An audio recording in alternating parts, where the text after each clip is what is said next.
વિદ્યાર્થી મિત્રો, આજે આપણે વિજ્ઞાન વિષયમાં અભ્યાસ કરીશું.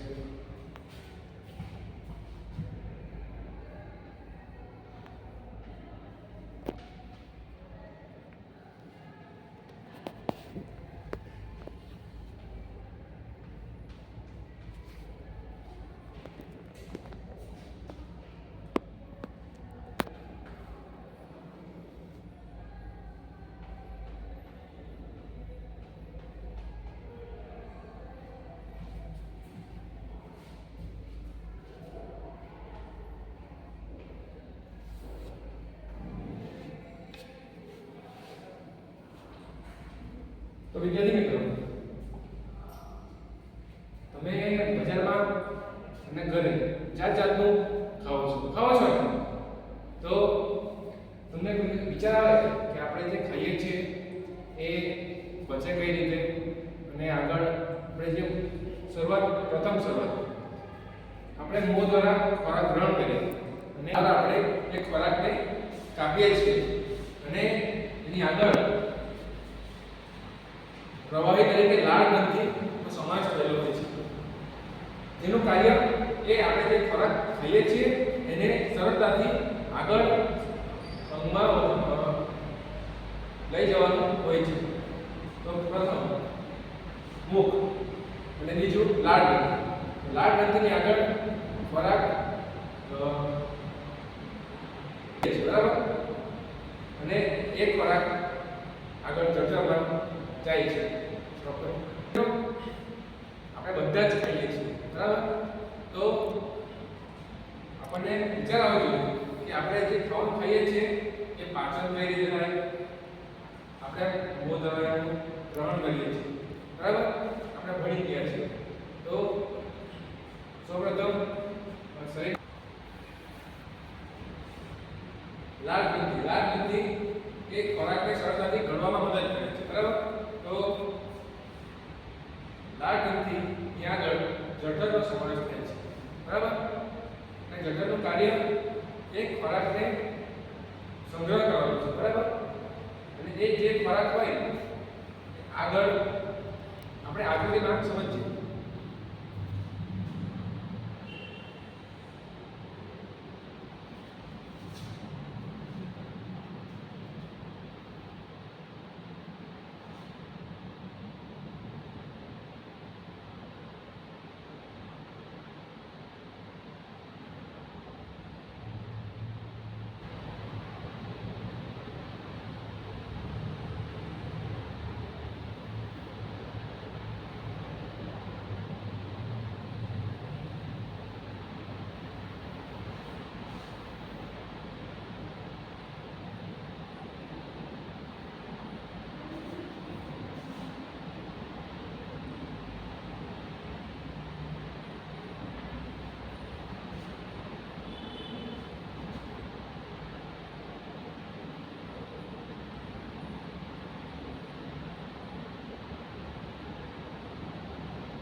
આ છે એક સરળ સમજવા માટે આકૃતિ બરાબર. તો આપણે જે વિચાર આવ્યો કે આપણે જે ખાઈએ છીએ તે પાચન કઈ રીતે આગળ શરીરના અંદર ભાગમાં એનું ક્રિયા શું થાય બરાબર.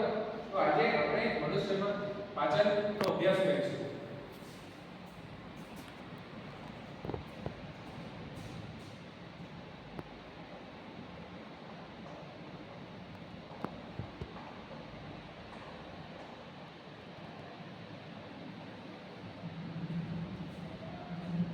પ્રથમ તો મુખ અને વિજ્ઞાનની ભાષામાં મુખ ગુહા કહેવાય. મુખ ગુહા એટલે મોં દ્વારા આપણે ખોરાક ગ્રહણ કરીએ છીએ. પછી એનું લાળ ગ્રંથિમાં સરળતાથી આપણે ગળીએ એ માટે એક અંગનો અંગ રહેલો છે, બરાબર. તો આપણે આકૃતિમાં એક નામ ભૂલી ગયા છે, એનું નામ છે હાથનળી.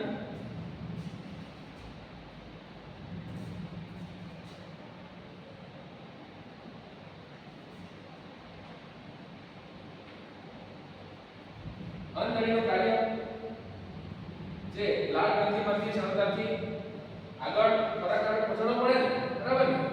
તો લાળ ગ્રંથિની આગળ જે નળી આગળ હોય છે એ નળી દ્વારા ખોરાક આગળ જઠરમાં લઈ જવામાં આવે છે અને જઠરમાં ખોરાક જાય છે. પછી જઠર જે ખરો ને એનો આકાર અંગ્રેજીમાં જે હોય ને જે એના જેવો હોય છે. અને આગળ જઠરમાંથી ખોરાક જે સંગ્રહ થતો હોય એ થોડા સમય માટે અંદર પ્રક્રિયા થાય છે. પછી એ ખોરાક આગળ નાના આંતરડામાં લઈ જાય છે. અને આપણે જે ખોરાક ખાઈએ છીએ, જો આપણને ઘણીવાર આપણે બીમાર નહીં થાય, આપણને ઉલટી વામી, બરાબર ને. તો જ્યારે આપણે કોઈ ખોરાક ગ્રહણ કરીએ છીએ ત્યારે એ ખોરાક જઠરમાંથી નાના આંતરડામાં જાય જ નહીં, ત્યારે વામિટ આપણને થાય છે. આ થઈ આપણે જ્યારે બીમાર પડીએ તેની વાત. પણ આપણે આગળ નાના આંતરડાની વાત કરીએ તો નાના આંતરડામાં જે આપણે ખોરાક ખાઈએ છીએ તેમાં ઘણા પ્રોટીન, મિનરલ્સ રહેલા હોય છે અને તેનાથી આપણને એનર્જી મળે છે ને. અને એ એનર્જીનું શોષણ થાય છે અને આપણને શક્તિ મળે છે. ને આગળ નાના આંતરડામાંથી પાચન થઈને ખોરાક મોટા આંતરડામાં જાય છે. હવે મને વિચાર આવશે કે મોટું આંતરડું કામ શું છે?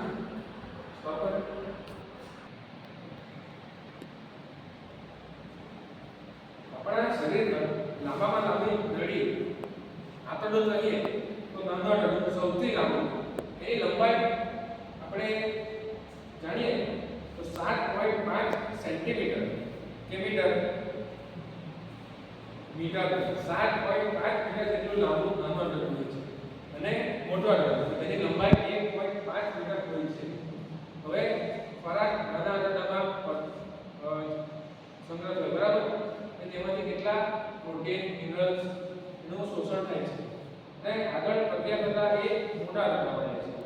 અને મોટા આંતરડામાંથી એનું જે એમાંથી વિઘટન થાય છે, કેટલા પ્રોટીન હોય એનું બાકી જે બચે છે કચરા સ્વરૂપે એનું આગળ થોડા સમય પછી પાચન થયા બાદ મળાશયમાં એનો સંગ્રહ થાય છે. જે કચરા સ્વરૂપે હોય ને એનો મળાશયમાં સંગ્રહ થાય છે અને અંતે મળાશય દ્વારા એ બહાર નીકળી જાય છે. વિદ્યાર્થી મિત્રો, હવે આપણે જઠર વિશે અભ્યાસ કરીએ, બરાબર. તો જઠરમાં જ્યારે ખોરાક દાખલ થાય છે તો તેમાં કેટલા દ્રવ્ય હોય છે? તો કયા કયા દ્રવ્ય રહેલા હોય છે?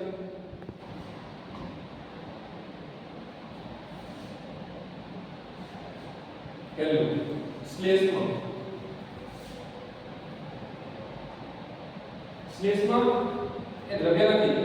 શ્લેષ્મ એ જઠર કરો ને, જઠરની દિવાલ છે, દિવાલ જે અંદરનો ભાગ છે, અંદરનો ભાગ કરો ને, જઠરની દિવાલ શ્લેષ્મ ની બનેલી છે. એનું નામ જે દિવાલ હોય છે શ્લેષ્મ ની બનેલી છે. અને એમાં જે દ્રવ્ય હોય છે તેમાં એ દ્રવ્યનું નામ છે હાઇડ્રોક્લોરિક એસિડ.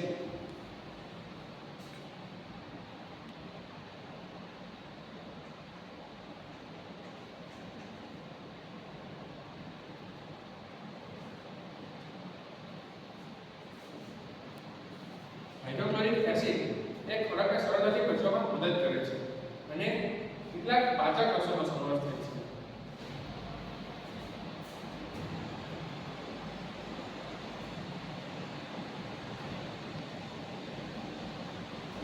3 પ્રથમ શ્લેષ્મની દિવાલ બનેલી હોય છે અને શ્લેષ્મની દિવાલ એ જઠરની દિવાલ શ્લેષ્મની બનેલી છે જેમાં હાઇડ્રોક્લોરિક એસિડ અને પાચક રસોનો સમાવેશ થાય છે જેના દ્વારા સરળતાથી ખોરાક પાચન થાય છે અને આગળ નાના આંતરડામાં જાય છે જેમ આપણે આગળ અભ્યાસ કરી ગયા તેમ સૌથી લાંબુ નાનું આંતરડું છે બરાબર આપણે મનુષ્યના પાચનતંત્રમાં સમજી ગયા એમ સર્વત મુખ મુખ સર્વત અને એનો અંત વર્ગ તો તમને કોઈ પણ વ્યક્તિ કોઈ પણ ટીચર કે સર જે તમને આગળ અભ્યાસ કરશો તમને પૂછશે તો તમને આવડશે મહત્વની વાત એ કે સૌથી લાંબુ આંતરડું નાનું આંતરડું છે એની લંબાઈ ખાસ યાદ રાખો